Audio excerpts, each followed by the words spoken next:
Okay, I'd like to welcome you to another episode of the Mission Matters Business Podcast, your source for all things business. My name is Adam Torres. You can follow me on Instagram at AskAdamTorres. Keep up with my book releases, book tour schedule, signings, all that other good stuff. Always love to connect with you there. And as always, if you'd like to apply to become a co-author of one of my upcoming books, just head on over to the website, missionmatters.com, and click on Become an Author to apply.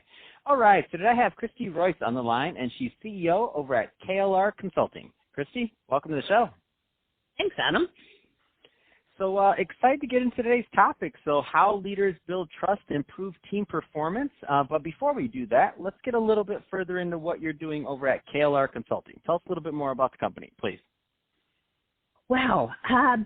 Adam, passionate engagement is a core value I am so blessed to have lived my entire career.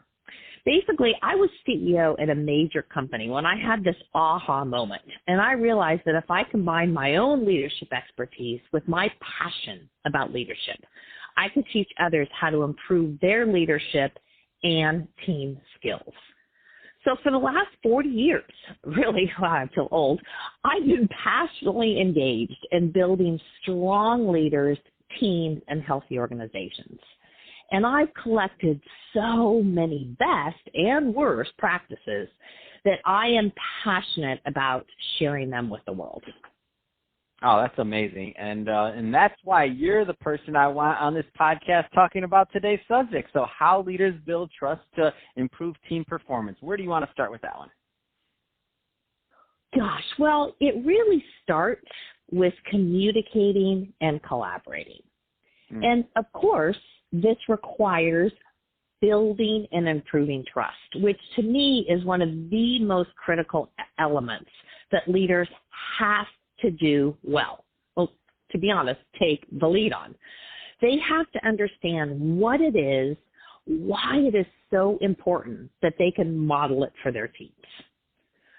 I'm sure many of you have read Brené Brown's work.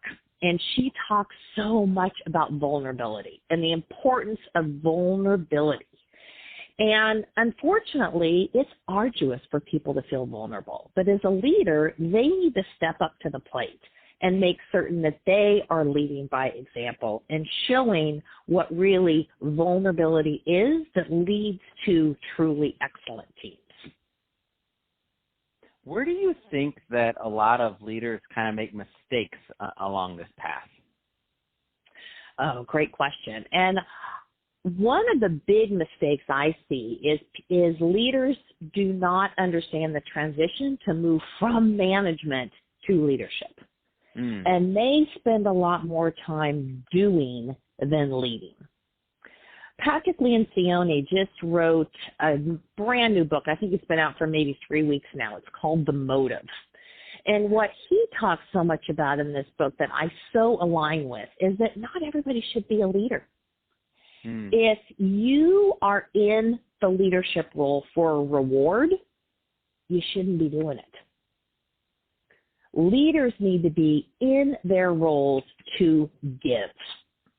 And I think, again, the transition between management and leadership, they don't always understand the unique differences and the challenges. So those are a lot of clients that come to me, and I can help them better understand, again, trust. How can you be vulnerable? What do you need to do to really step up to that plate in that leadership position? No, I love that. I love that. And what I want to do is, a lot of business owners, a lot of entrepreneurs, a lot of executives listening right now. And obviously the idea of team building and now a lot of people are working remote that hadn't in the past.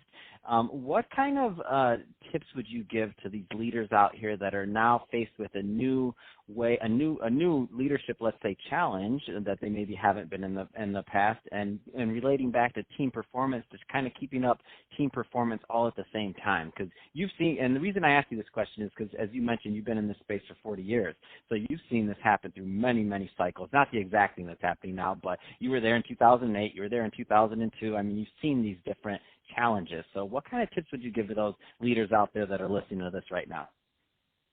Well, first off, Adam, I would say it's not game over, it's game on.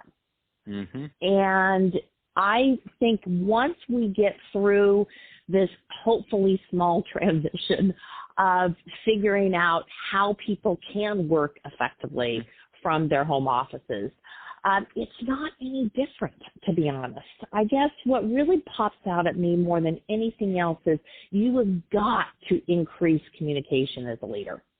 That, we talked about the team huddles. Those are even more important. They may not happen at 8 o'clock in the morning because we're getting our kids up or whatever we're doing at home. But remember as leaders that you are still leading those teams and communicating, collaborating, connecting, all really important.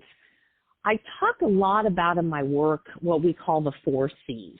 And the 4 C's are very applicable in this time as well. And what the 4 C's include are competence leads to confidence, leads to credibility, leads to courage. And you have to have all 4 in order to really stand up, whether you're in the room or outside the room, to be a strong leader, to build high trust teams.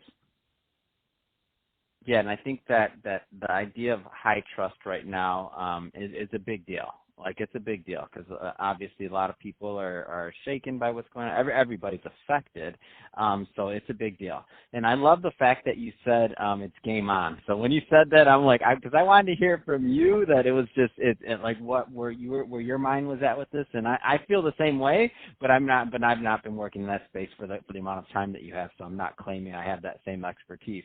So that being said, Kristi, a 2-part question, because I can talk to you about this all day long, but we're running a little short on time. So 2-part question.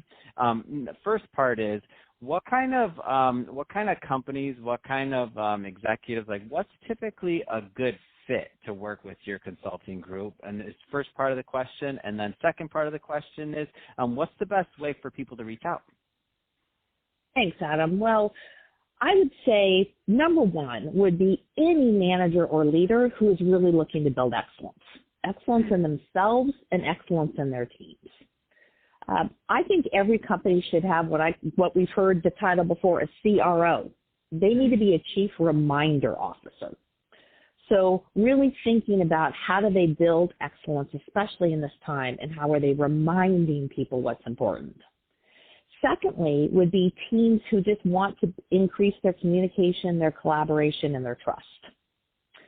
And then the last ideal client for me, an individual, Adam, is anybody who's looking to up their game on presentation skills. And that might be presentation of one-on-one or presentation 1 to 1,000.